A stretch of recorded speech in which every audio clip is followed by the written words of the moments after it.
Ladies and gentlemen, welcome back to the Ground and Pound podcast, best bets video for UFC Perth. Ulberg taking on Reyes in the main event. And you know what we're here to do. We're here to put some money in your wallets to talk parlays, props, money lines, you name it. We've got it here on the best bets video. And as always, if you're enjoying the content here, hit that like and subscribe button as we kick things off with the slam of the week, the bet that I put the most money on every single week. And obviously last week we didn't hit, but this week we're looking to bounce back. And obviously for the first leg here, as you can see on your screen, we have Navajo Sterling by KO or decision. This guy's a city kickboxing light heavyweight, and he is pretty impressive. He walks down his opponents, got great kickboxing, nice elbows in the pocket. We've seen his takedown defense shine as well. And we know that city kickboxing does a good job of training their fighters to be able to keep fights on the feet. I think he does that here against Bilardo. I think that he's going to be the much more accurate striker. Bilardo leaves a lot of openings in his game, and he's a little bit too wild for a guy like Sterling. I like him here to get it done by KO or decision here. I do think that Bilardo's going to probably get his chin checked here, and Sterling's going to find the knockout, but we're going to take it KO or decision here just in case it does make it to the judges' scorecards. And for the second leg, we have Jack Jenkins here. I think this is an ideal stylistic matchup here against Tavares. We've seen with Tavares, he's mostly a boxer. He's not going to mix in any grappling. He's not going to check leg kicks either. And that just so happens to be Jenkins' main path to victory. His main weapon inside of the MMA cage is to be able to chop at people's calf kicks. You're going to hear the broadcast talk about how he's broken many legs of his opponents in the past from chopping away at those low calf kicks. This is an ideal matchup for Jack Jenkins here in Australia as the Australian here to get this one done.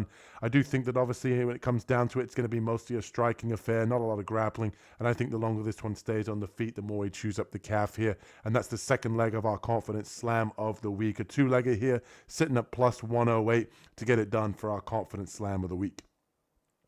And next up, we have the chalk parlay. Two heavy favorites on this Perth card. Parlay together to get you roughly even money. And kicking things off in the first leg, we have Jake Andrews getting it done against Neil Magny. Neil Magny, not necessarily a threat on the feet. He likes to hold you up against the fence, really just fights behind the jab. And I think if Jake Andrews can walk Neil Magny down, except the fact that there's not a lot of danger and not a lot of power coming back at you, I think that he can have success either mixing in the grappling or ultimately getting it done by walking Magny down and using his boxing. I think that's the best path to victory here. Slip the jab, rip to the body, come upstairs, attack the low calf kick. I think Jake Andrews here can have a lot of success with his boxing, and if he wants to mix in takedowns, I'd like him to stay out the clinch against Neil Magny, but ultimately I think Andrews gets it done here on this Perth card as the first leg of our chalk parlay.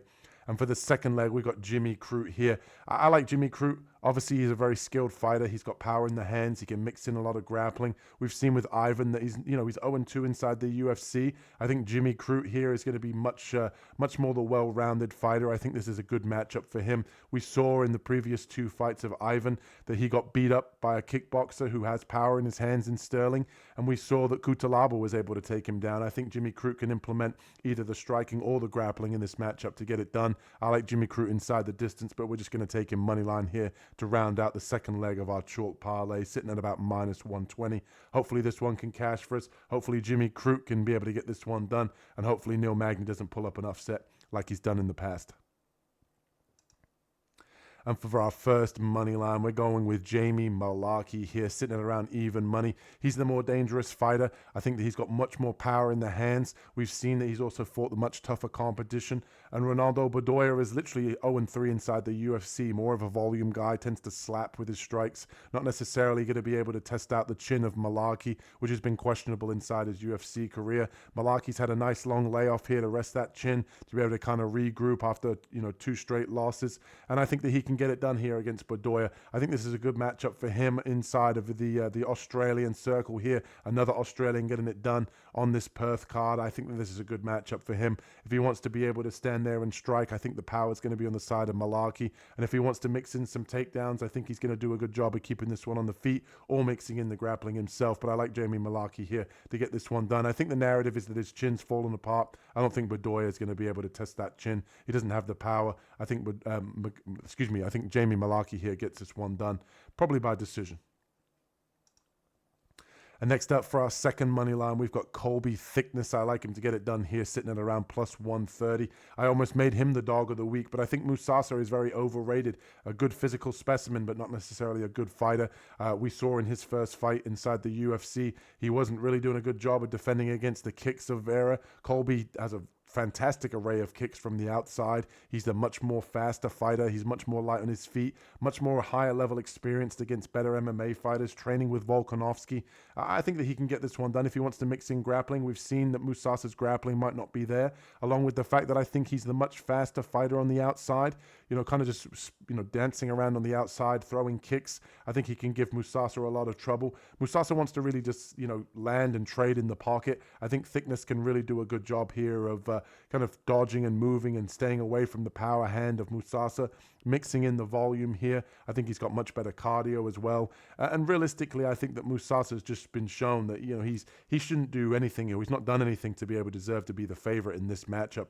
In even his Contender Series fight, it was a split decision. He was lucky to get a contract. I think Thickness here can ultimately win a decision on the judges' scorecards based on volume and really just dancing around on the outside while Mousasa swings at air. So give me Colby Thickness here to get this one done. Money line sitting at around plus 130.